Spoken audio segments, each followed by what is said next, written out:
दुनिया में ऐसी इमारतें बहुत कम हैं जिन्हें देखते ही लोग उनका नाम पहचान लेते हैं। लेकिन ताजमहल सिर्फ एक खूबसूरत इमारत नहीं है। इसके पीछे एक बादशाह है, एक मौत है, एक ऐसा निर्माण है जिसे पूरा होने में करीब 2 दशक लगे और हजारों कारीगरों की मेहनत है। लेकिन सवाल यह है, आखिर ऐसा क्या हुआ था कि 17वीं सदी में एक मुगल बादशाह ने यमुना के किनारे एक ऐसा मकबरा बनवाने का फैसला किया जो आज भी दुनिया की सबसे प्रसिद्ध इमारतों में गिना जाता है। इस कहानी को समझने के लिए हमें वापस जाना होगा साल 1631 में। उस समय भारत में मुगल सम्राट शाहजहां का शासन था। शाहजहां के शासनकाल को मुगल साम्राज्य के स्थापत्य और कला के उत्कर्ष के दौर के रूप में देखा जाता है। लेकिन इसी दौर में उनके जीवन में एक ऐसी घटना हुई जिसने आगे चलकर इतिहास की सबसे प्रसिद्ध इमारतों में से एक को जन्म दिया। शाहजहां की पत्नी थी मुमताज महल। मुमताज महल की मृत्यु 1631 में हुई। उनकी मृत्यु प्रसव के दौरान हुई थी और इसके बाद शाहजहां ने उनकी स्मृति में एक भव्य मकबरा बनवाने का निर्णय लिया। यहीं से शुरू होती है ताजमहल की कहानी। लेकिन ताजमहल के लिए सिर्फ एक इमारत की कल्पना करना काफी नहीं था। शाहजहां को ऐसी जगह और ऐसा परिसर चाहिए था जो सिर्फ एक मकबरा न हो। यमुना के किनारे आगरा में जगह चुनी गई। इसके बाद शुरू हुआ एक विशाल निर्माण कार्य। आज हम ताजमहल को एक अकेली इमारत के रूप में देखते हैं, लेकिन असल में ताजमहल एक पूरा वास्तु परिसर है।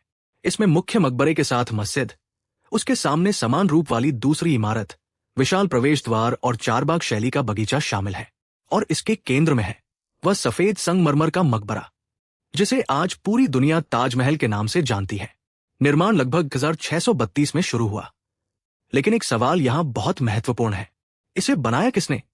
अक्सर लोग इसका जवाब सिर्फ एक नाम में देते हैं, लेकिन वास्तविकता इससे कहीं ज्यादा जटिल है। यूनेस्को के अनुसार ताजमहल के मुख्य वास्तुकार के रूप में उस्ताद अहमद लाहौरी का नाम मिलता है। लेकिन यह सिर्फ एक व्यक्ति का काम नहीं था। पूरे साम्राज्य से कारीगर और विशेषज्ञ बुलाए गए। राजमिस्त्री, पत्थर काटने वाले, नक्काशी करने वाले, जड़ाऊ काम करने वाले, सुलेख कलाकार और गुंबद बनाने वाले विशेषज्ञ।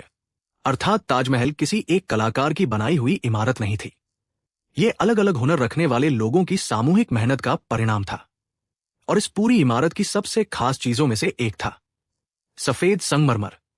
ताजमहल के निर्माण में इस्तेमाल किया गया प्रमुख सफेद संगमरमर राजस्थान के मकराना क्षेत्र से लाया गया था। इसके अलावा सजावट में कई तरह के पत्थरों का इस्तेमाल किया गया। इन पत्थरों को संगमरमर में जड़कर फूलों और दूसरे सजावटी डिजाइनों को बनाया गया। इसे पिएत्रा ड्यूरा जैसी जड़ाऊ तकनीक के रूप में जाना जाता है।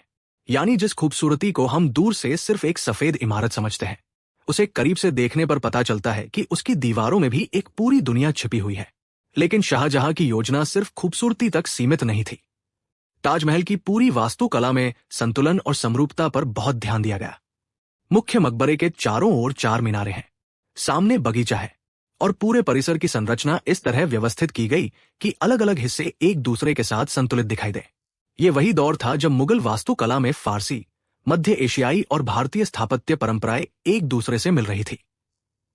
और ताजमहल इन परंपराओं के इसी मेल का एक असाधारण उदाहरण बन गया। लेकिन यह इमारत कुछ महीनों या कुछ वर्षों में तैयार नहीं हुई। मुख्य मकबरा 1648 तक पूरा हो गया था, जबकि पूरे परिसर के बाकी हिस्सों का निर्माण लगभग 1653 तक जारी रहा। यानी जिस ताजमहल को आज हम एक पूर्ण इमारत के रूप में देखते हैं, उसे तैयार होने में लगभग 2 दशक लगे। और इस दौरान सिर्फ पत्थर नहीं जोड़े जा रहे थे, एक ऐसी इमारत तैयार हो रही थी जो आने वाली सदियों में शाहजहां और मुमताज महल की कहानी से हमेशा के लिए जुड़ जाने वाली थी। लेकिन ताजमहल की कहानी यही खत्म नहीं होती, क्योंकि इसके निर्माण के पीछे सिर्फ प्रेम की कहानी नहीं, बल्कि मुगल साम्राज्य की शक्ति, कला, वास्तुकला और उस समय की तकनीकी क्षमता की कहानी भी छिपी हुई है। और अगला सवाल है, इतने बड़े निर्माण को उस समय आखिर बनाया कैसे गया था?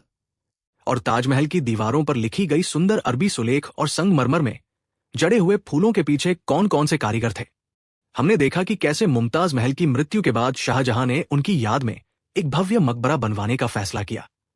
लेकिन असली सवाल अब शुरू होता है। 17वीं सदी में, जब आज जैसी आधुनिक मशीनें नहीं थी, तब ताजमहल जैसी विशाल इमारत आखिर बनाई कैसे गई? ताजमहल के निर्माण में बड़ी संख्या में कारीगर और विशेषज्ञ शामिल थे। कोई संगमरमर तराश रहा था, कोई नक्काशी कर रहा था, कोई पत्थरों को जड़ने का काम कर रहा था और कोई विशाल संरचना के निर्माण में लगा था। इतने बड़े परिसर को बनाने के लिए सिर्फ मेहनत ही नहीं, बल्कि बेहद सटीक योजना की जरूरत थी। क्योंकि ताजमहल की सबसे खास विशेषताओं में से एक है उसकी समरूपता। मुख्य मकबरे के चारों ओर 4 मीनारें हैं, लेकिन इन मीनारों की एक खास बात है, वे बिल्कुल सीधी दिखाई देती हैं, लेकिन उन्हें हल्का सा बाहर की ओर झुकाकर बनाया गया माना जाता है, ताकि किसी प्राकृतिक आपदा की स्थिति में उनके मुख्य मकबरे की ओर गिरने की संभावना कम हो। ताजमहल की वास्तुकला में ऐसे कई छोटे छोटे विवरण हैं जो पहली नजर में दिखाई नहीं देते, और शायद यही इसकी खूबसूरती का सबसे दिलचस्प हिस्सा है। अब जरा ताजमहल की दीवारों को करीब से देखिए। सिर्फ सफेद संगमरमर दिखाई देता है। अगर आप थोड़ा और ध्यान से देखें तो आपको फूल दिखाई देंगे, और ये फूल सिर्फ बनाए नहीं गए हैं, इनमें अलग अलग रंगों के पत्थरों को संगमरमर में जड़ा गया है। इस सजावटी तकनीक को पिएत्रा ड्यूरा कहा जाता है।